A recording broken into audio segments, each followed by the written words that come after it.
Hello थ्रियन family, कैसे हो आप सभी लोग। आई होप कि आप सभी लोग बढ़िया होगे और आप सभी लोग को बढ़िया होना भी चाहिए। तो चलो अब फटाफट से अपनी नोवेल को एक्सप्लेन करना स्टार्ट करेंगे। एपिसोड थोड़ा सा इंटरेस्टिंग होने वाला है, तो कमर की पेटी बांध लो, कुर्सी से चिपक के बैठ जाओ, कान ईयरफोन में घुसेड़ लो और सबसे जरूरी चीज, खाना खाने से पहले लाइक शेयर सब्सक्राइब कर दो। मुझे पता है उसके बाद तुम सब लोग मोबाइल साइड में रख के वॉल्यूम फुल करके अपने अपने काम में लगने वाले हो। तो पहले लाइक कर दो, कमेंट कर दो। अब चलो नोवेल पे चलते हैं। पिछले एपिसोड में हमने देखा था जियो यान, तो वीडियो लोग जो यान की फाइट हुई थी जो क्लैन के एक मेंबर जियो योंग के साथ। लेकिन उस टाइम तक जो यान ने एक नई स्किल सीख ली थी जो कि फ्लेम ब्लास्ट रूलर स्लैश था। साथ ही जियो योंग के साथ सोल डायमंड्स यानी डायमंड क्लेंस के भी बंदे थे जो जियोन के ऊपर अटैक कर देते हैं। बट वहाँ पे अपेयर होता है लाउंगी, जो कहता हमारे पप्पा को हाथ किसने लगाया बे, किसी को नहीं छोड़ेंगे। हालांकि बेचारा भी एक दो फटके खा लेता है इस चक्कर में। ये देखकर भाई पिताजी का दिल नाराज हो जाता है और अपना टर्की यूज कर देता है वही फ्लेम ब्लास्ट फुल पोटेंशियल के साथ। नाराज था तो पावर भी बढ़ गई थी और उसका अटैक करता है जो योंग के पास और पकड़ के लौंगी को वहाँ से फूट लेता है। जिसके बाद भागते भागते एक का बात सुनाई देती है, बस कर पगले, हम ग्रेवयार्ड में एंटर होने वाले हैं। जॉन कहता है कहाँ है ग्रेवयार्ड, कैसे एंटर होने वाले हैं। तभी वहाँ पे अपेयर होते हैं जान लाओ कक्का। अब जान लाओ कक्का अपने पावर से वहाँ एक तो स्टोन का गेट अपेयर कर देते हैं और उस स्टोन के गेट से खतरनाक एनर्जी रिलीज हो रही होती है। लेकिन तब तक डेमन क्लेन के भी बंदे आ जाते हैं। बट तुम जानते तो हो अपने जान लाओ कक्का तो महा पावरफुल महाशक्तिशाली है। हाथ के एक ही झटके के साथ वो उनको दूर कर देते हैं और वहाँ कर देते हैं एक बैरियर क्रिएट और जियोन को लेके गेट के अंदर। कहते डर मत भाई, उस बैरियर को तोड़ने के लिए उन्हें अपनी 7 पुश्तें लगानी पड़ेंगी, इतना मजबूत है वो। जिसके बाद जियोन को अंदर लाते हैं तो वहाँ की ब्लड एनर्जी जॉन की बॉडी जलने लगती है। तो कहते हैं बेटा पहले तू ब्लड ग्रास खा। जॉन ब्लड ग्रास खा लेता है। जिसके बाद वो वहाँ पे रिट्रीट करने के लिए और जॉन को कुछ चीजें ढूंढने के लिए कहते हैं। और ये एपिसोड मैंने वही एंड किया था जहाँ पे सभी क्लेंस के लोग उस स्टोन गेट के सामने अपेयर हो गए थे। तो ये एपिसोड स्टार्ट होता है जस्ट उसी टाइम से या कि उसी जगह से। तो चलो देखते हैं अब क्या होगा। जिसके बाद हमें सीन दिखाया जाता है जियो क्लेन का, जहाँ पे हंगामा मचा हुआ होता है और जियो क्लेन के हाल में सफेद कलर के कपड़े पहने हुए एक बंदा जियोली और जियो लॉन्ग के सामने खड़ा हुआ होता है। उसके हाथ थोड़ा सा कांप रहे होते हैं, उसके कपड़े में खून के धब्बे होते हैं और चेहरा बिल्कुल काला हो गया होता है। जिसके बाद वो कहता है आपने क्या कहा, जियो योंग जियो यान को फॉलो कर रहा था, वो लिटिल बास्टर्ड चाहता क्या है, अगर जियो यान का एक भी बाल बांका भी हुआ तो मैं उसे तड़फा तड़फा के मारूंगा। और इतना कहते हो वो मेज में तुरंत ही अपना पंच मारते हैं और मेज पाउडर में बदल जाती है। साथ ही जियो योंग टैलेंटेड पर्सन में जियो कुई के बाद सेकंड लेवल पर था, लेकिन जियो यान के आ जाने पर वो सीधा ही नंबर 1 डिसाइबल बन गया था। यहाँ तक कि जियो कुई जो कि नंबर 1 टैलेंटेड पर्सन थी, जियो योंग के मन में भी उसके लिए कुछ फीलिंग थी। जियो यान की वाइफ है वो, देख भी न लियो उसकी तरफ। लेकिन जियो यान की प्रेजेंस ने सीधे तौर पर जियो योंग को सप्रेस कर दिया था और बंदे का लब खतरे में था भाई। और अब जब जियो लॉन्ग द्वारा भेजा गया पर्सन ये रिपोर्ट लेकर आता है कि जियो योंग जियो यान का पीछा कर रहा था, तो जियो लॉन्ग जियो योंग की जो स्ट्रैटेजी होती है उसे तुरंत ही समझ लेते हैं। क्योंकि अगर जियो यान को तियानमू माउंटेन रेंज में जियो योंग द्वारा मार दिया गया तो वो आसानी से ये बता सकता था कि उसे किसी मॉन्स्टर ने मार दिया था और कोई भी ये साबित नहीं कर पाएगा कि उसे जियो योंग ने मार डाला था। इसलिए वो दिल में थोड़ा सा खुशी जताते हैं कि उन्होंने जियो यान की रक्षा के लिए किसी को वहाँ पे भेज दिया था। जिसके बाद वो उस बंदे से कहते हैं क्या जियो यान ठीक है। इस टाइम पे वो थोड़ा सा क्यूरियस होते हैं, जिसमें वो बंदा चौंकते हुए खराब चेहरे के साथ जियो लॉन्ग की तरफ देखता है, उसका चेहरा उदास होता है। जिसके बाद वो कांपती हुई आवाज में कहता है जब हमें हिडन तौर पर जियो यान को प्रोटेक्ट कर रहे थे तो हमने पाया कि उसने जियो यान को ढूंढ लिया था और ऐसा लग रहा था कि हम जियो योंग को रोकने के लिए आगे बढ़ पाते। लेकिन तभी अचानक जियो योंग के पक्ष में काफी सारे पावरफुल लोग अपेयर हो गए थे जो वीक नहीं थे। साथ ही वे सभी लोग ई डेमन सेक्ट के मेंबर थे, इसीलिए जल्दबाजी में हमने कार्यवाही करने की हिम्मत नहीं की। और ऐसा कहते उसका चेहरा पीला पड़ जाता है और वो कांपती हुई आवाज में कह रहा होता है। ये सुनकर तो जियो लॉन्ग के चेहरे ही बदसूरत हो जाते हैं, क्योंकि अगर जियो यान मर गया या जियो यान को कुछ भी हुआ तो जियो क्लेन एक अनबीटेबल टैलेंट को खो देगा। तभी जियोली कहते हैं ठीक है तुम हमें आगे की बात बताओ और परेशान मत हो। जिस वो बंदा तुरंत ही से हिलाते हुए कंटिन्यू रखते हुए कहता है उसके बाद काफी बड़ी संख्या में ईमो डेमन सेक्ट के लोग तियानमू माउंटेन रेंज में घुस आए थे और उन्होंने जियो यान को घेर लिया था। उस टाइम पे सिचुएशन काफी ज्यादा खराब हो गई थी। लेकिन तभी अचानक 9 प्रोफाउंड गोल्डन थंडर वहाँ पे अपेयर हो जाता है। हालांकि वो जियो यान को बचाना चाहता था, लेकिन इस चक्कर में वो भी इंजर्ड हो जाता है। लेकिन उसी टाइम पे ब्रदर जियो यान ने एक पावरफुल अटैक चार्ज किया था और ऐसा कहते वो एक रिलैक्स फील करते हुए कहता है वो शायद इंटेंट लेवल का बैटल स्किल था। जिसके बाद वो उस अटैक को उन बंदों के ऊपर चार्ज करते हुए थंडर ड्रैगन पर कदम रखकर वहां से भाग जाते हैं। जिसके बाद मिस्टर जोयान तियानमू माउंटेन रेंज के अंदर एक एशियन टॉम के अंदर एंटर हो गए थे। यह सुनकर तो लगभग सभी एल्डर सामने लगते हैं कि क्या जोयान वास्तव में एक एशियन टॉम के अंदर चला गया। जिसपे जियो लॉन्ग भी थोड़ा सा रिलैक्स फील करते हैं। हालांकि जॉन ने एशियन टॉम के अंदर एंटर किया था, जो कि एक रिस्ट्रिक्टेड जगह की तरह काफी ज्यादा खतरनाक जगह थी, और वहाँ का खतरा बाहर के खतरे से कम बिल्कुल भी नहीं था। लेकिन कम से कम वो जियो योंग और ई डेमन सेक्ट के लोगों से तो बच गया था।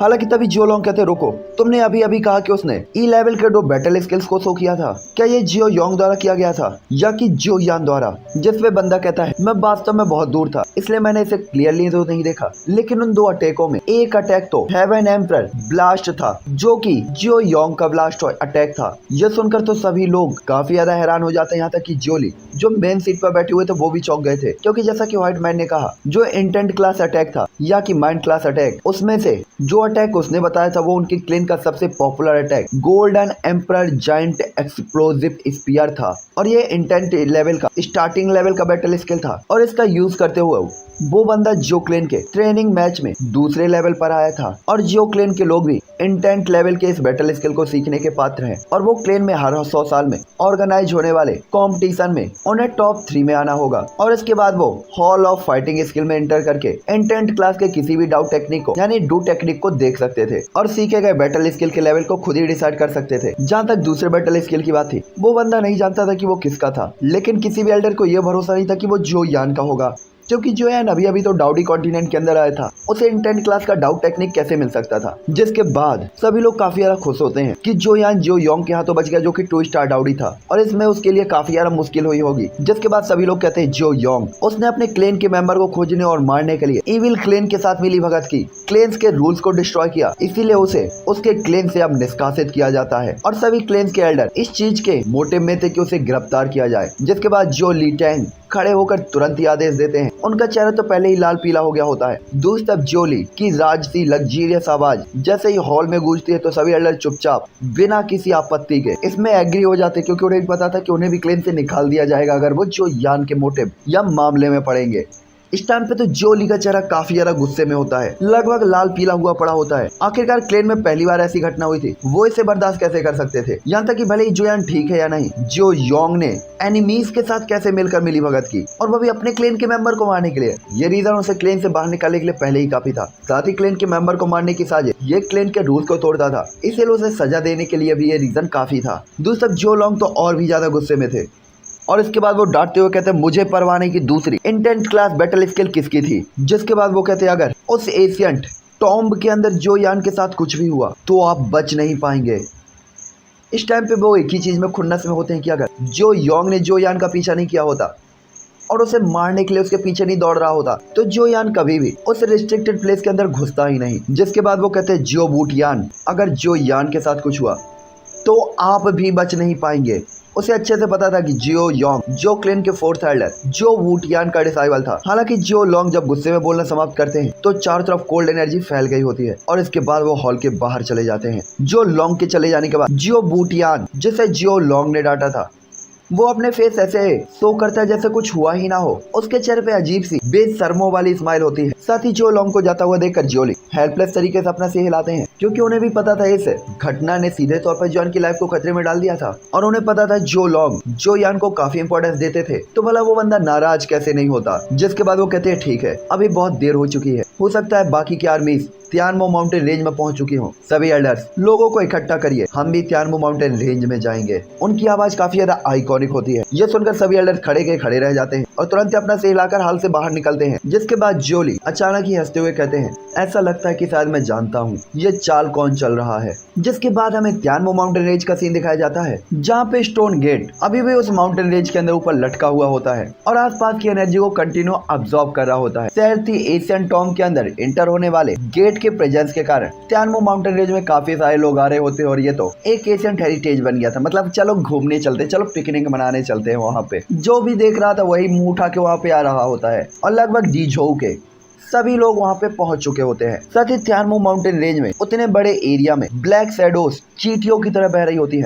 आसपास के आसमान में ये टाइम टाइम पे उड़ रही होती हैं। साथ ही ये लोग काफी सारे वेपन्स को कंट्रोल कर सकते थे और इनकी भी अलग अलग ही पावर होती है। और ये कोई वेपन में रॉड में चढ़ के आ रहा था, कोई पत्ते में चढ़ के आ रहा था, कोई कपड़े में चढ़ के आ रहा था, तो कोई अपनी खुली छाती को दिखाते हुए इस जगह पर आ रहा होता है। और इस टाइम पे देखा जा सकता था कि एशियन डेसोलेट टॉम का कितना बड़ा अट्रैक्शन है। बंदे बिना कपड़े के भी आ रहे थे, तो कोई आधे कपड़े के ही आ रहा था। साथ ही वो जमीन में होल को देखकर काफी हैरान होते कि हजारों सालों से टैनमो माउंटेन रेंज के अंदर ये रुइंस हम सबकी नजरों से छिपी हुई थी, हमें अब तक पता नहीं चला। और वास्तव में जब ये अपेयर हुआ है तो ये लोग एक्साइटेड कैसे नहीं होते भाई, अंदर जाकर इन्हें भी देखना था कि अंदर क्या है। वो एक चुल्ल होती है ना, मैं नहीं तो कौन बे, मैं अंदर कैसे नहीं जा सकता। साथ ही वो स्टोन गेट के लगभग 10 मीटर से ज्यादा दूर पर लोगों की भीड़ खड़ी हुई होती है और चारों तरफ अंधेरा छा गया होता है। इतने सारे लोग थे वहाँ पे और उन सब की नजर स्टोन गेट पर ही टिकी हुई थी। यहीं जाना है हमें, घंटा जाना है। हमारे कक्का झानलाओ का बैरियर लगा हुआ है वहाँ पे। हालांकि बेचारों के दिल में एक्साइटमेंट तो था अंदर जाकर देखने का, लेकिन बेचारे करते भी क्या। ये साला शादी के बाद फर्स्ट नाइट का गेट हो गया था, अंदर से कोई खोल नहीं रहा था, बाहर से ये खोल नहीं सकते थे।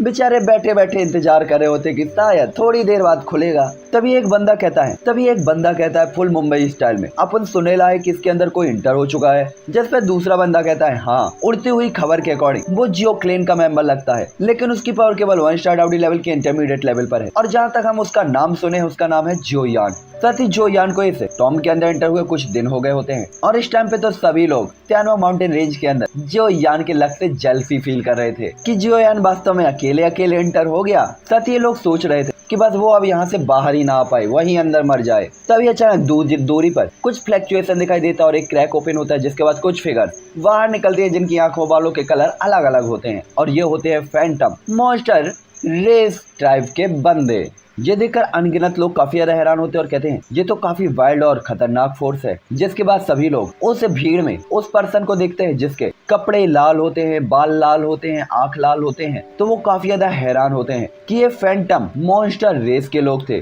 जो अचानक आसमान में अफेयर हो गए थे और सभी लोग इन्हें देख रहे थे, क्योंकि ये 5 पीक पावरफुल हाउसेस में से एक थे और शायद केवल 5 पीक पावर हाउसेस ही इतनी ज्यादा पावर को शो कर सकते थे। साथ ही सभी लोग लाल कपड़े वाले आदमी को देखकर भी जेलसी फील कर रहे होते हैं। साले ऐसे लोग पैदा कहे होते हैं, साला ये तो दूसरों के बाप से भी जेलसी फील कर रहे होंगे। काश इसका लौंडा होता मैं। ये पैदा ही जेलसी फील करने के लिए होते हैं कुछ लोग। हाँ, तुम लोग भी कुछ लोग होगे जिनका सपना होगा काश अंबानी के घर में पैदा हुआ होता मैं। अब जहाँ पैदा हो गए हो वहीं रहो। चलो आगे चलते हैं। साथ ही फैंटम मॉन्स्टर रेस के सभी मेंबर्स के अंदर मॉन्स्टर टाइप का ब्लड था, इसलिए उनकी जो फिजिकल स्ट्रेंथ थी वो काफी ज्यादा स्ट्रॉन्ग थी और नॉर्मल मॉन्स्टर्स के कंपैरिजन में तो वो काफी ज्यादा पावरफुल थे। साथ ही इनकी जो नॉर्मल पावर थी वो भी काफी स्ट्रॉन्ग थी। साथ ही रेड कलर के उस बंदे को याओसी कहा जाता है और उसकी ताकत जो थी वो 3 स्टार डाउडी लेवल के इंटरमीडिएट लेवल पर थी और वो भी यहाँ पर आया था। ये देखकर सभी लोग काफी ज्यादा हैरान होते हैं। साथ ही फैंटम मॉन्स्टर क्लेन की प्रेजेंस के साथ बाकी के 4 और क्लेन भी टैनमो माउंटेन रेंज के ऊपर दिखाई देते और किसी को उम्मीद नहीं थी कि ये 5 के 5 बड़े क्लेन वास्तव में जो हाई पोजीशन रखते हैं यहाँ पर आ जाएंगे, जिससे हर कोई थोड़ा सा हैरान था। लेकिन वो खुश भी थे क्योंकि उन्हें लग रहा था कि शायद 5 पावरफुल पावर हाउसेस ही इस गेट को ओपन कर सकते हैं और एशियन टॉम में इन्हीं की हेल्प से एंटर हुआ जा सकता है। और यहाँ पे सभी लोग अंदर तो जाना ही चाहते थे, उसके लिए वो गधे को भी बाप बनाने को रेडी होते हैं। साथ ही ईमो सेक्ट में ई इंग जो कि ऑब्वियसली डिप्टी हॉल मास्टर था, उसके साथ पहले ही काफी सारे एल्डर्स आए हुए होते हैं जिनकी ताकत कमजोर बिल्कुल भी नहीं थी। जिसके बाद वो मुड़कर तियानमिंग वैली की तरफ देखते हैं जहाँ एम्परर मिंग जियोंग युआन, युनफेंग और तियानमिंग वैली के कुछ अपर रैंक के डिसाइबल्स होते हैं। साथ ही एम्परर मिंग ये तो भाई नाम नहीं ब्रांड था जिसे हर कोई जानता था। साथ ही डाउडी लेवल के अंदर यंग जनरेशन के वॉरियर्स को देखकर तो सभी लोग काफी ज्यादा हैरान भी थे क्योंकि उन्हें पता था ये आगे चल के काफी पावरफुल पर्सन बन सकते हैं। साथ ही यहाँ पे जियो क्लेन को सबसे स्ट्रॉन्ग पावरफुल पावर हाउस माना जा सकता था और वो भी आसमान में अपेयर होते हैं तो सभी लोगों की आंखें गोल्डन साइन करती हैं। जिसके बाद जियोली वहाँ पे अपने पावरफुल ग्रुप के साथ अपेयर होते हैं, जो देखकर नीचे के लोग कहते हैं ऐसा लगता है कि ये 5 फैमिलीज इस बार स्टॉर्म के अंदर जाने के लिए काफी एक्साइटेड हैं। तभी दूसरा बंदा कहता है हाँ, मुझे तो लगता है यहाँ पे काफी घमासान फाइट होने वाली है, देखने में मजा आएगा। तभी तीसरा बंदा कहता है अरे चाहे जो कुछ भी हो, एक बार यहाँ पे वो पावर डिस्ट्रॉय हो जाए जो हमें अंदर जाने से रोक रही है तो हम भी अंदर एंटर हो सकते हैं। और यहाँ पे लोगों को लड़ाई मौत झगड़े से कोई परवाह नहीं थी, वो केवल अंदर जाना चाहते थे। और यहाँ पे काफी सारे ऐसे भी लोग थे जिन्होंने पहली बार एशियन टॉम का मार्ग देखा था, इसीलिए अंदर जाकर देखना तो बुरा नहीं था। हालांकि तभी जियोली के पीछे जियो लॉन्ग और जियो क्लेन के मेंबर होते हैं जो दूर से इमोजिया और डेमन सेक्ट के लोगों को काफी गुस्से से देख रहे होते हैं। जिसके बाद वो अपनी आंखों को घुमाकर जियो योंग की तरफ देखते जो इमोजिया लोगों के बीच में खड़ा हुआ था, जिससे वो गुस्से से बढ़ते हैं आगे की तरफ और उनका हाथ आसपास की जगह को चीरता हुआ सीधा ही जियो योंग को पकड़ लेता है, जो डेमन सेट के बीच में खड़ा हुआ था। जिसके बाद वो तुरंत ही कहते हैं जियो योंग तुम गद्दार हो। ये देखकर जियो योंग का चेहरा ही बदल जाता है और जब वो जियो लोंग को अपनी तरफ आता हुआ देखता है तो उसे पता था जियो लोंग की पावर 3 स्टार डाउडी की पावर ऐसी कुछ नहीं है जिससे वो आसानी से बर्दाश्त कर सके। यहाँ तक कि उनका नॉर्मल सा थप्पड़ भी उनकी खोपड़ी को पूरे यूनिवर्स का चक्कर लगवा सकता था। हालांकि जियो लोंग की पाम का पावरफुल अटैक बस चार्ज होने ही वाला था कि तभी एक पाम अटैक उनके अटैक को रोक देता है। ये देखकर जियो लोंग तुरंत ही कहते हैं ई जेंटियान, मैं अपने लोगों को सबक सिखा रहा हूँ, तुम्हें मेरे बिजनेस में इंटरफेयर करने की कोई इजाजत नहीं। और ऐसा कहते हुए वो सीधा ही अकेले पूरे इमोजियो सेक्ट के सामने खड़े हो जाते हैं। देख रहे हो अपने जियो लोंग चच्चा की पावर, अकेले ही खड़े हुए हैं झुंड में। और उसके बाद उस बंदे उस हाफ एजेड मैन को गुस्से से देखते हैं जिसने उनके अटैक को रोक दिया था। साथ ही वो हाफ एजेड मैन काफी लंबा था, उसके पीछे के बाल लहरा रहे होते और वो काफी ज्यादा पावरफुल लग रहा था। जिसके बाद वो एक खतरनाक स्माइल के साथ जियो लोंग की तरफ देखता है। जिसके बाद वो कहता है अब वो पहले से ही मेरे ई डेमन सेक्ट का मेंबर हैं, इसीलिए मैं अपने क्लेन के डिसाइबल को अपने नाक के नीचे मरते हुए कैसे देख सकता हूँ। जिसपे जियो लोंग चच्चा कहते हैं कोई प्रॉब्लम नहीं, तुम सबको मार देते हैं। इस टाइम पे जियो लोंग काफी ज्यादा गुस्से में होते हैं और वो आगे बढ़ना चाहते थे, लेकिन तभी उनके हाथों पे वो अपनी एनर्जी को वापस लेते हैं और सिर घुमाकर नीचे जियोली की तरफ देखते हैं, जहाँ जियोली अपना सिर हिलाते हुए कह रहे थे अरे छोड़ो यार, इन्हें देख लेंगे बाद में, क्या तुम हर बार कीड़े मकोड़ों से उलझते रहते हो, इन्हें मारना कोई बड़ी बात है, रातों रात साफ कर देंगे। अभी मेन मुद्दे की बात पे आते हैं और आंखों के इशारे से जियो लोंग भी ये बातें समझ ही जाते हैं और उनका गुस्सा कुछ हद तक शांत हो जाता है। हालांकि यहाँ पे जियोली भी जानता था अगर जियो लोंग गुस्से से पागल हो गया तो यहाँ पे खड़ा हुआ सबसे पावरफुल पर्सन भी उसे भी उसकी बात सुननी पड़ेगी, क्योंकि आखिरकार सामने वाला बंदा एक एल्केमिस्ट भी था और उसके पास उसकी स्पिरिचुअल पावर भी थी और पावर में भी वो डाउडी 3 स्टार पर था। और ये कॉम्बिनेशन पहले ही किसी की लुंगी में घंटी बजाने के लिए काफी था, लेकिन यहाँ पे जियोली उनके लिए और भी काफी सारी चीजें जरूरी थी और उनकी अपनी स्ट्रेटजी थी, इसीलिए वो जियो लोंग को इन चीजों में उलझने नहीं देना चाहते थे। तभी जियो लोंग भी पीछे आ जाते हैं और उसी गेट की तरफ देखते हैं।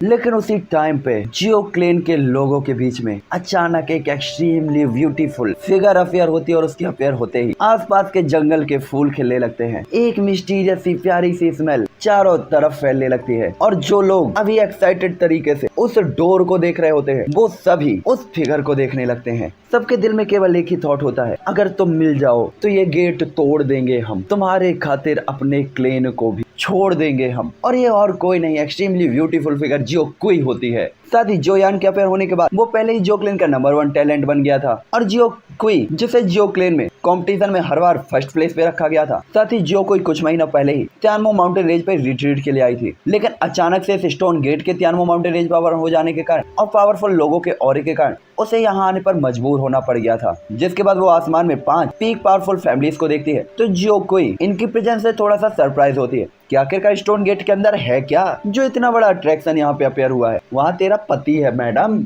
आखिरकार वो 5 फैमिली जो आमतौर पर अपने आप को हाइड रखती थी वो भी इस अट्रैक्शन से यहाँ तक अट्रैक्ट हो गई थी। साथ ही उसने अभी जियो लोंग को इमेजियो के बंदों के साथ लड़ते हुए देखा था तो जियो कोई थोड़ा सा हैरान भी थी। हालांकि वो मोटे तौर पर अंदाजा लगा चुकी थी कि कुछ तो गलत हुआ है, इसलिए वो काफी ज्यादा एरोगेंटली इमोजियो और डेमन सेक्ट के लोगों को देखती है। जिसके बाद उनके बीच में खड़े हुए जियो योंग को दूसरी तरफ जियो योंग जब जियो कोई को इतने ज्यादा गुस्से में अपनी तरफ देखते हुए देखता है, इतनी नफरत से, तो उसकी दोनों मुट्ठियां कसकर भींच जाती है। जियो योंग अपने मन में हमेशा ही जियो कोई को अपनी वाइफ मानता था भाई, बच्चों के नाम तक रख लिए थे बेचारे ने, चुन्नू मुन्नू चिट्टी बिट्टी, बेचारे के सपने टूट गए। लेकिन वास्तव में जियो कोई एरोगेंट नजरें, ये नफरत वाला बिहेवियर, बेचारा थोड़ा सा उदास हो गया होता है। साथ ही आसपास के लोग जो जियो कोई को देख रहे होते हैं वो तो लगभग स्टोन गेट के बारे में भूल ही गए थे। साथ ही वो बंदे जो आमतौर पर एक दूसरे की बेइज्जती कर रहे होते हैं वो इस टाइम पे तारीफ कर रहे होते हैं। उन्हें पता था ये ब्यूटी तो पूरे इस सेक्ट में डिजास्टर ला सकती है। दूसरी तरफ जियो कोई उसे तो इन नजरों की आदत सी हो गई थी, इसलिए वो इन पे ज्यादा ध्यान नहीं देती और सीधा ही अपने सामने जो लाइफी के पास चली जाती है, सॉरी जो ली के पास। तभी जो कोई को देखते हुए एल्डर जियोली तुरंत ही कहते हैं जो कोई आप भी यहाँ हैं। जिसके बाद जोली जियो लोंग को देखते हैं जो उस गेट के सामने खड़े हुए होते हैं। जिसके बाद वो जियो कोई को देखते हैं जिसने हरे कलर के ग्रीन कपड़े पहने हुए होते हैं। तो जियो कोई सिहराते हुए कहती है ग्रैंडफादर इस स्टोन गेट का मामला क्या है और सभी लोग इतने ज्यादा परेशान क्यों हैं। जिसके बाद वो एशियन टॉम के उस गेट की तरफ देखती है और जियोली से पूछती है, साथ ही उसे भी नहीं पता था कि यहाँ पे कोई गेट भी अंदर है। तभी जियोली बताते हैं ये रूइंस हाल ही में हमारे जियो क्लेन के एक नए मेंबर द्वारा खोजी गई है। ये सुनकर जियो कोई हैरान होते हुए कहती है मेरे क्लेन का कोई जूनियर, ये कौन हो सकता है। तभी वो बताते हैं तुम्हारे जाने के बाद कुछ महीनों बाद क्लैन के अंदर बहुत सी चीजें हुई हैं और मुझे डर है कि तुम भी इसे एक्सेप्ट नहीं कर पाओगे अगर मैं तुम्हें बताऊंगा तो। और ऐसा कहते हुए जियोली जियोकोई की तरफ देखते हुए हंसते हैं। ये सुनते हुए जियोकोई तुरंत ही चौंकते हुए कहती क्या फैमिली में कुछ हुआ है। उसकी आंखें तुरंत ही चौड़ी हो जाती है और वो जल्द से जल्द जाना चाहती थी। तभी जियोली कहते हैं अरे वास्तव में कोई दुर्घटना नहीं हुई है, लेकिन शायद ये जियो क्लैन के लिए सबसे अच्छी चीज हो सकती है। साथ ही जियोकोई अब क्लैन का नंबर 1 टैलेंट आप नहीं है। और ऐसा कहते हुए वो काफी शांत होते हैं। ये देखकर जियोकोई कहती क्या ऐसा हो सकता है कि मेरे जाने के बाद कुछ ही महीनों में क्लैन के अंदर कोई नया टैलेंटेड पर्सन आ गया हो। जियोकोई का बिहेवियर काफी ज्यादा स्ट्रॉन्ग था, लेकिन जब वो सुनती है कि क्लैन की नंबर 1 डिसाइबल वो नहीं है तो वो थोड़ा सा क्यूरियस होती है कि आखिरकार हमसे बड़ा शैतान कौन पैदा हो गया यहाँ पे और कुछ ही महीनों के अंदर उसे पीछे कर दिया। कैसे एक्सेप्ट कर सकती थी भाई वो, खास तौर पर लड़की। उसके 99% आए तब भी वो नाराज होती थी कि आखिर 1% कट कहाँ गया। यहाँ हम लड़के देख लो, हम ग्रेस लग के भी 33 ले आए तो भी काफी ज्यादा खुश हो जाते भाई पास हो गया मैं तो। और ऐसे नहीं कहते अपन, पता है कैसे कहते हैं, देख तेरा बाप पास हो गया। हम लड़कों को अलग ही बाप बनने की चुल पड़ी रहती है। हम दोस्त होते ही नहीं है, या तो हम बाप बेटे होते हैं या हम भाई होते हैं। लड़कों में दोस्ती नहीं होती। और जिन दोस्तों ने एक दूसरे को बाप बेटा नहीं कहा वो दोस्त हैं ही नहीं। चलो आगे चलते हैं। हालांकि जियोकोई के ऐसे इंप्रेशन को देखकर जियोली हेल्पलेस तरीके से इस्तेमाल करते हैं, क्योंकि कुछ ही महीनों में जियोन के प्रेजेंस के कारण जियो क्लैन के बीच जो शांति थी वो भी टूट गई थी। जिसके बाद जियोली डाउडी कॉन्टिनेंट में जियो यान के आने और उसके सभी कामों के बारे में उसे बताते हैं। फिर तियानमो माउंटेनेज में उसके एक रिट्रीट के बारे में और आउटर वर्ल्ड में जो कुछ भी हुआ जिसके बारे में वो नहीं जानती थी सब बताते हैं। ये सुनकर जियोकोई तुरंत ही सदमे से कहती है आपने क्या कहा कि जियो यान ने एंसेस्टर द्वारा बनाए गए रिकॉर्ड को तोड़ दिया। और हैरान तरीके से जियोली की तरफ देखती है। जिसके बाद वो कहती है इसके अलावा उसने 15 दिन एक्स्ट्रा रिट्रीट किया है। जियो क्लैन के अंदर ऐसा अचीवमेंट इस टाइम पे तो वो भी 2 बार सोच रही होती है। साथ ही उसे भी पता था इस लेवल का टैलेंट वास्तव में उसे सफर करने के लिए काफी था। दूसरी तरफ जियोली भी सिर हिलाते हैं, क्योंकि वो तो पहले ही जानते थे कि जियोकोई को ये सुनने के बाद काफी बड़ा झटका लगने वाला है। और यहाँ तक कि जियोकोई को तो छोड़ दो, वो लोग खुद इतना ज्यादा हैरान हो गए थे कि उन्हें भी भरोसा नहीं हो रहा था कि ऐसा कैसे हो सकता है। हालांकि उन्हें पता था जियोली हैरान है। साथ ही जियोकोई हैरान होते हुए भी दिल ही दिल में जॉन की काफी तारीफ करती है। तभी जियोली कहते हैं मैंने सुना है वो इस गेट के अंदर एंटर हो गया है। तभी जियोली कहती है अगर जियोकोई कहती है अगर वो इस टॉम के बाहर आता है तो मुझे लगता है मुझे उससे कुछ सजेशंस लेने होंगे। और उसके बाद उसकी खूबसूरत आंखें आखिरकार उस स्टोन गेट की तरफ जाती हैं और वो बस यही चाहती होती है कि वो टैलेंटेड पर्सन बस सक्सेसफुली वहां से जिंदा बाहर आ जाए। साथ ही वो देखती है कि आसमान में ये 5 पीक पावरफुल पावर हाउसेस जो 5 फैमिली से थे वही शायद इस बैरियर को तोड़ सकते थे। और तियानमो माउंटेनेज में हर कोई यही इंतजार कर रहा होता है कि ये लोग कब आगे बढ़ेंगे। जिसके बाद हमें डेमन ग्रेवयार्ड का सीन दिखाया जाता है, जहाँ पे खून से लथपथ एक आदमी बैठा हुआ होता है जो यहाँ ब्लड फॉग से घिरा हुआ होता है। उसकी बॉडी के चारों तरफ एक फीका ऑरा प्रोड्यूस हो रहा होता है और रेड कलर की स्कारलेट लाइट उसकी बॉडी के अंदर अब्सॉर्ब हो रही होती है, जो कि शायद आसपास के एरिया में फैला हुआ ब्लड एसेंस था जिससे स्कारलेट रेड ऑरा रिलीज हो रहा होता है। और वहाँ पे एक ब्लड वॉर्टेक्स बना हुआ होता है जिसके अंदर से वो जा रहा होता है और उसके अंदर काफी स्ट्रॉन्ग एनर्जी थी। साथ ही ये ब्लड आदमी ऐसा लग रहा था जैसे जैसे ये अभी अभी नरक से बाहर आया हुआ हो, एकदम घटिया और गंदा। लेकिन ये वास्तव में कोई घटिया इंसान नहीं था, बल्कि अपना जो यार था, मानते ये घटिया है लेकिन मत मानो यार, हीरो है अपना, जो धीरे धीरे यहाँ पे ओरिजिन कोई को कंडेंस कर रहा होता है। साथ ही ओल्ड जान जो यान के पास ही खड़े हुए होते हैं और बस जो यान को ही देख रहे होते हैं। जिसके बाद वो जान को देखते जो अभी भी ठीक हो रहा था तो वो हल्का सा अफसोस करते हुए कहते हैं इस बच्चे ने पिछली लड़ाई में काफी ज्यादा एनर्जी यूज कर ली है। साथ ही जो यान भी इंटेंट क्लास बैटल स्किल को यूज करने के लिए अब काफी ज्यादा बिना मन का था, यानी उसका मन नहीं था उसे यूज करने का। हालांकि प्रेजेंट टाइम पे उसका जो फ्लेम मंत्रा था वो अभी भी डाउडी कॉन्टिनेंट में लो ग्रेड का बैटल कल्टीवेशन मेथड था और फाइटिंग स्किल की इतनी ज्यादा एनर्जी को वो फुलफिल नहीं कर सकता था। तभी जान लाओ कहते हैं मुझे डर है कि जो यान को अपनी बॉडी के अंदर अलग अलग फ्लेम को एक साथ फ्यूज करना होगा। इसके बाद उसे एक घोस्ट स्पिरिट और एक सोल सील को भी फ्यूज करना होगा, जिसके बाद वो अपने फ्लेम मंत्रा को अपग्रेड कर पाएगा। लेकिन अगर उसके कैओस होली फ्लेम में पर्याप्त पावर नहीं तो कभी भी उसका फ्लेम मंत्रा हान जू में अपग्रेड नहीं हो पाएगा, यानी आगे के लेवल में। जिसके बाद वो कहते हैं हालांकि घोस्ट स्पिरिट और स्पिरिट सील ये 2 स्टार डाउडी से कम है, इसीलिए इस मेथड का यूज नहीं किया जा सकता था। और इस टाइम पे वो जोयान की किस्मत देखना चाहते थे कि जोयान यहाँ से कितना लूट सकता था। हालांकि जब वो जान ये सोच ही रहे होते तभी जॉन अपनी आंखें खोलता है और उसकी आंखों में हल्का सा पीलापन देखा जा सकता था। जिसके बाद उसकी आंखें इस जगह की सबसे डीप एरिया की तरफ देखती हैं। साथ ही जॉन की थकावट अब पहले ही गायब हो चुकी होती है। जिसके बाद जॉन उठकर खड़ा होता है और जान लाओ को फॉलो करता है। वो हैरान था कि क्या यहाँ पे कुछ दूरी पर कोई पावरफुल एनर्जी छुपी हुई है जो वास्तव में उस पर अटैक कर रही थी। तभी एल्डर जान भी सीरियस होते हुए कहता है कुछ होने वाला है, मैं आपकी हेल्प नहीं कर सकता,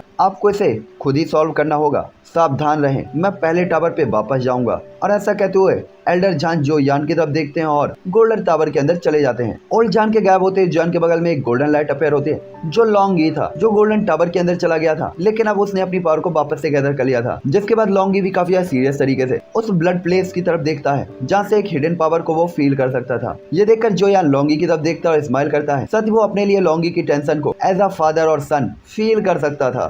तभी अचानक जमीन पर बड़े क्रैक्स दिखाई देने लगते हैं और दो बड़े सरों वाला सांप वहां से अपेयर होता है जो अपनी बॉडी को आधा बाहर निकाल रहा होता है। और दूर से जो यान को देखते हुए वो पावरफुल तरीके से दहाड़ता है और उसके पावरफुल दहाड़ की सोनिक वेव के कारण जो यान को उसकी सोल में हल्का सा दर्द फील होता है और ऐसा लग रहा होता है उसकी कनपट्टी के अंदर के कान के पर्दे छन्न हो चुके हैं। जिसके बाद जो यान होता है उस डेमन स्नेक की तरफ देखते हुए कहता है आखिरकार ये कैसा मॉन्स्टर है। साथ ही थोड़ा सा सरप्राइज भी होता है। दूसरी तरफ लॉन्गी भी उस स्नेक को देख रहा होता है तो उसकी आंखें साइन कर रही होती है और वो थोड़ा सा हिचकिचा रहा होता है। हालांकि हिचकिचाने के बाद वो अपने पप्पा के ऊपर खतरा तो नहीं देख सकता था, इसलिए दौड़ता हुआ बाहर निकलता है और गोल्डन लाइट में बदलकर 100 फीट चौड़े लाइटिंग ड्रैगन में कन्वर्ट हो जाता है और उस दो मुंह वाले स्नेक की तरफ दहाड़ता है जो अभी अभी बाहर निकला था। और लॉन्गी के पावरफुल रोर के साथ उसकी बॉडी से पावरफुल गोल्डन बर्ड लाइटिंग्स निकलती हैं जो दो सिर वाले उस स्नेक की तरफ दौड़ती हैं। लॉन्गी के इस अचानक से हमले से दो मुंह वाला वो सांप अचानक से घबरा जाता है और उसकी साइज थोड़ी सी छोटी हो जाती है। हालांकि वो तुरंत ही अपनी साइज को वापस एक बड़ा करते हुए लॉन्गी की तरफ पावरफुल तरीके से रोर करता है। लेकिन यहाँ लॉन्गी भी उस सांप को मौका नहीं देना चाहता था, इसलिए वो पहले ही कोई अटैक कर पाता। इससे पहले लॉन्गी उसके ऊपर एक बार और अटैक कर देता है और इस टाइम पे लॉन्गी के पावरफुल अटैकों के कारण और स्पीड से अटैकों के कारण दो मुंह सांप के पास उसका विरोध करने की जरा सी ताकत नहीं थी। साथ ही उस स्नेक की जो पावर और ऑरा था वो लॉन्गी के कंपेरिजन में काफी वीक था, जिससे ऐसा लग रहा था कि वो लॉन्गी की पावर से डर गया था। साथ ही लॉन्गी की पावर और उसके बगल में खड़े हुए जोयान जिसकी बॉडी खून से लथपथ थी उसे देखकर तो उसे काफी बड़ा झटका लगा होता है। साथ ही जोयान उसे भी फील हुआ था कि लगता है लॉन्गी की प्रेजेंट टाइम की पावर उससे भी ऊपर निकल गई है। हालांकि तभी लॉन्गी एक बार फिर से एक पावरफुल लाइटिंग अटैक को क्रिएट करता है और उससे दो सिर वाले सांप पे अटैक करता है जिससे उसके टुकड़े टुकड़े हो जाते हैं। और जोयान उस स्नेक को देखता है जिसके टुकड़े टुकड़े लॉन्गी ने कर दिया था तो जोयान तुरंत ही हैरान हो जाता है। हालांकि उसके मरने के बाद एक ब्लड स्मेल चारों तरफ फैल जाती है और इसके अंदर की एनर्जी जो इविल एनर्जी होती है चारों तरफ फ्लक्चुएट करने लगती है और जोयान इसे आसानी से भाप लेता है। जिसके बाद जोयान तुरंत कहता है लॉन्गी यहाँ से चले जाओ। जोयान ने फील किया था अनगिनत पावरफुल और यहाँ पे काफी स्पीड से उसकी तरफ बढ़ रहे होते हैं। हालांकि ये और काफी ज्यादा स्ट्रॉन्ग नहीं थे लेकिन क्वांटिटी में काफी ज्यादा थे। साथ ही जोयान ने फील किया था इतने सारे पावरफुल औरों के बीच में एक अननोन सा भी औरा था जिसे जोयान अच्छे से समझ नहीं पा रहा होता। ये सुनकर लॉन्गी जोयान की बात को इग्नोर नहीं करता और तुरंत ही ड्रैगन बॉडी को घुमाकर जोयान को अपने खोपड़े के ऊपर बैठाता है और तुरंत ही पीछे की तरफ भागता है। तभी वो सभी एनर्जी बॉडीज भी और मॉन्स्टर बॉडीज भी उसी तरफ भागने लगती जहाँ लॉन्गी और जोयान भागे थे। हालांकि जब जोयान यहाँ से भागने ही वाला था कि तभी जोयान के दिमाग में एक थॉट आता है और जोयान के दिमाग में काफी ह्यूज इंफॉर्मेशन आ जाती है। जिसके बाद जोयान कहता है येलो स्प्रिंग डिवाइन एंगर और जोयान थोड़ा सा सरप्राइज होता है क्योंकि येलो स्प्रिंग डिवाइन एंगर पिछले के कंपैरिजन में थोड़ा सा अलग था। तभी ओल्ड जान की आवाज आती है और वो जोयान को बताते मैंने इसे आपके लिए थोड़ा सा डेवलप किया है। हालांकि ये इंटेंट लेवल की बैटल स्किल जितना अच्छा नहीं है लेकिन इसकी पावर पहले के कंपैरिजन में काफी अच्छी है। साथ ही ये सोल अटैक उन लोगों की स्पीड को कुछ टाइम के लिए स्लो कर सकता है, बाकी सब आप पर डिपेंड करेगा। दूसरी तरफ ऐसा लग रहा था कि जान लाओ द्वारा दी गई नॉलेज को लॉन्गी भी समझ गया था, इसीलिए वो जोयान के लिए टाइम निकालने के लिए सबसे तेज स्पीड से आगे बढ़ने लगता है और उसके पीछे की जो फिगर्स थी वो भी स्पीड से जोयान की तरफ बढ़ रही होती है। तभी लॉन्गी के सिर पर जोयान अपनी आंखें बस कर बंद किए हुए होता है और बादलों के अंदर एक अजीब सी सरसराहट की आवाज को सुना जा सकता था जो किसी के रोंगटे खड़े कर सकती थी। दूसरे पे एक बादल बिल्कुल एक जिंदा चीज की तरह लॉन्गी के पीछे पीछे दौड़ रहा होता है। साथ ही आसपास का मॉन्स्टर ब्लड इस बादल के कारण सप्रेस हो रहा होता है जिससे लॉन्गी को लगता है कि सिचुएशन और भी ज्यादा सीरियस होती जा रही है। लेकिन तभी अचानक आसपास की सभी जगह फ्लैक्चुएट होने लगती है और एक स्टॉर्म जो कि हर किसी की सोल को कंपाने पे मजबूर कर सकता था वहाँ पे इकट्ठा होने लगता है। और ये साउंड वेव जो यान द्वारा क्रिएट की गई थी जो अपनी आंखों को बंद करके कल्टीवेट कर रहा था उसकी आंखें धीरे धीरे ओपन होती हैं, उसका मुंह थोड़ा सा ओपन होता है और उसके मुंह से एक तेज सोनिक वेव जनरेट होती है और ये sonic wave yellow spring divine anger था। साथ ही इस अटैक के कारण उस ब्लड क्लाउड के अंदर काफी बड़ा फ्लक्चुएशन आता है और बिल्कुल एक नेचुरल ऑब्जेक्ट जैसा दिखने वाला वो क्लाउड अचानक से सर्कुलर वे में फटने सा लगता है। हालांकि ये येलो स्प्रिंग डिवाइन एंगर इसे चेंज किया गया था लेकिन जोयान इसे बहुत फैमिलियर था इसलिए वो इसके बदलावों को जल्दी ही भांप लेता और तुरंत ही इसका यूज कर सकता था। साथ ही वो स्कारलेट रेड बादल के अंदर छिपे हुए ऑरा को फील करते हुए जोयान उसे कम आंकने की हिम्मत नहीं करता। साथ ही बादल की स्पीड पहले के कंपैरिजन में काफी ज्यादा स्लो हो गई होती है लेकिन ये अभी भी बहुत तेज थी और जोयान बादल की इस स्पीड से अभी भी अनसैटिस्फाइड होता है। जिसके बाद जोयान की आंखें और भी डीप हो जाती है और वो बिना किसी हिचकिचाहट के अपनी पावरफुल स्पिरिचुअल पावर को शो करता है और किसी को सोल को भी झकझोर कर रख देने वाली एक कोई फ्लक्चुएशन चारों तरफ स्पेस में बहने लगती है। और इस बार जोयान ने एलो स्प्रिंग डिवाइन एंगर के अंदर अपनी पूरी स्पिरिचुअल पावर को लगा दिया होता है और इसकी पावर को काफी ज्यादा बढ़ा दिया होता है, जिससे वो ब्लड क्लाउड लगभग फटने की आवाज की तरह गूंजने लगता है। साथ ही इतने पावरफुल सोल अटैक के कारण उस क्लाउड की स्पीड बहुत ज्यादा स्लो हो जाती है, जिससे जॉन सेटिस्फाइड स्माइल करता है और तुरंत ही अपने इस अटैक से काफी ज्यादा सेटिस्फाइड था कि अटैक वास्तव में कंप्लीट पॉइंट तक पहुंच गया होता है और इसकी पावर काफी ज्यादा थी, जिससे जॉन कहता है यह वास्तव में अच्छी चीज है और लॉन्गी को स्पीड से वहां से जाने के लिए कहता है। जिसके बाद जॉन अपने सामने चीजों को देखकर काफी हैरान होता है, क्योंकि वो ब्लड क्लाउड नीचे ओपन हो गया था और खुली जमीन में कई सारी शैडोज अफेयर हुई थी और हर एक शैडो कई फीट लंबी थी, जो देखकर तो जॉन के माथे पे पसीना आ जाता है। जिसके बाद जॉन अपने नीचे के इन सोल्स को देखते हुए कहता है वास्तव में यहाँ से भागना आसान नहीं है। उसी टाइम पे जॉन के पीछे एक पावरफुल रोर की आवाज आती है और जॉन के पीछे ब्लड क्लाउड में काफी सारी शैडोज दिखाई देती हैं और वो शैडोज जॉन के पैर के नीचे काफी सारे कीड़ों को अट्रैक्ट करती है। उसी टाइम पे जो यान की आंखें भी साइन होती है कि बादल के मैजिकल बीस्ट द्वारा उसका पीछा किया जा रहा था और नीचे कीड़ों ने वास्तव में उस एरिया पर अटैक कर दिया था। और इस टाइम पे जो यान का दिमाग दो जगह पर डाइवर्ट था और वास्तव में ये उस चीज का फायदा उठाना चाहते थे। साथ ही जॉन को पता था कि यहाँ पे सिचुएशन उसके हाथ में नहीं है और अगर वो अभी लड़ता है तो इसका असर निश्चित तौर पर उस पर पड़ेगा और ये अच्छा चांस नहीं होगा। हालांकि तभी लॉन्गी ह्यूमन शेप में आ जाता है और जोयान को सीरियस देखता है तो वो भी ध्यान से अपने आसपास के इलाके को स्कैन करने लगता है। उसने देखा था वो अनगिनस्ट मॉन्स्टर बीस्ट और कीड़ों से घिरा हुआ होता है और ऐसे घेरे को तोड़ना पूरा जात इम्पॉसिबल था। हालांकि जॉन ने देखा था ये कीड़े उस जगह पर अपेयर नहीं हुए थे जहाँ पे वो लोग थे, ये केवल उनके पैरों के नीचे घूम रहे होते हैं। दूसरा बादलों से एक सांप के आकार का बीस्ट पहले ही उनके सामने आ चुका होता है और उनके चारों तरफ स्नेक की तरह दिखने वाले ये बीस्ट ही थे। साथ ही जॉन ने देखा था ये बीस्ट शायद यही उस स्कारलेट रेड क्लाउड को कंट्रोल कर रहा था। साथ ही जॉन ने देखा था सांप के आकार के इन बीस्टों की पावर ज्यादा नहीं थी, लेकिन ये बहुत सारे थे। साथ ही सांप के साइज के इस बीस्ट को रोकने के लिए लॉन्गी भी किनारे पर खड़ा हुआ होता है। हालांकि इनकी पावर काफी कम थी, लेकिन ये ह्यूमन स्टार में 1 स्टार डाउडी के बराबर की थी। साथ ही जॉन किसी को भी लगभग एक थप्पड़ से मार सकता था, लेकिन यहाँ पे इनमें एनर्जी बेस्ट करने से जॉन को पता था ये उसके लिए नुकसान वाला हो सकता है। इसलिए जॉन अपनी एम्परर लेवल की स्पिरिचुअल पावर को चारों तरफ फैलाकर यहाँ से बचने का रास्ता देखता है। तभी अचानक जॉन को एक जगह लाइट साइन होती हुई दिखाई देती है, जो देखकर जोयान लापरवाह होने की हिम्मत नहीं करता और इसके बाद जॉन के हाथ से काफी हैंड प्रिंट बनते हैं जो कि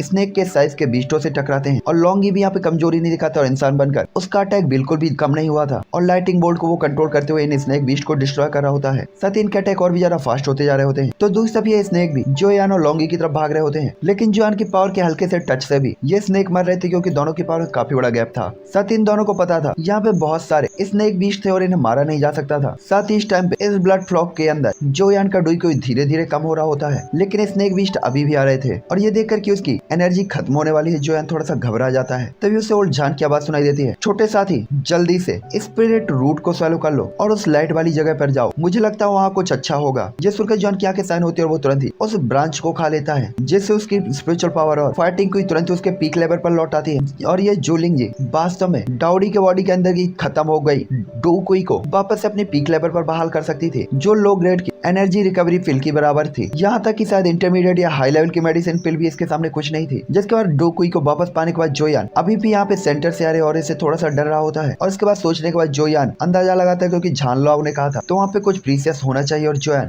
तुरंत ही लॉन्गी से कहता है लॉन्गी टावर पे जाओ और इसके बाद अपने सामने के सांप के बीस्टों को मारते हुए जोयान आगे की तरफ उड़ना स्टार्ट कर देता है और इसके बाद एक बूम की आवाज के साथ जोयान की बॉडी हल्की सी घूमती है और उसकी बॉडी से चारों तरफ उसके एक्यूपंक्चर पॉइंट से उसकी फ्लेमें रिलीज होने लगती हैं और इस टाइम पे जोयान की बॉडी से निकल रही उसकी फायर आसपास की ब्लड फॉग को पूरी तरीके से रिफाइन कर देती है और कैओस होली फ्लेम के कारण स्नेक बीस्ट भी धीरे धीरे डिस्ट्रॉय हो रहे होते हैं। जिसके बाद जोयान दौड़ता हुआ सीधा ही उस लाइट वाले स्थान की तरफ जाने लगता है। साथ ही एम्परर टीयर की स्पिरिचुअल पावर भी चारों तरफ फैली हुई होती है, जिससे नीचे के कीड़ों के और स्नेक की मूवमेंट को जोयान आसानी से प्रेडिक्ट कर पा रहा होता है। साथ ही जोयान की बॉडी उसकी फ्लेम से कवर थी, इसलिए ये कोई भी नुकसान जोयान को नहीं पहुंचा पा रहे होते। तो चलो गाइस, इसी के साथ ये एपिसोड यहीं एंड करते हैं और नेक्स्ट एपिसोड पे देखेंगे क्या होने वाला है। तो लाइक शेयर सब्सक्राइब मार देना। Bye bye friend family.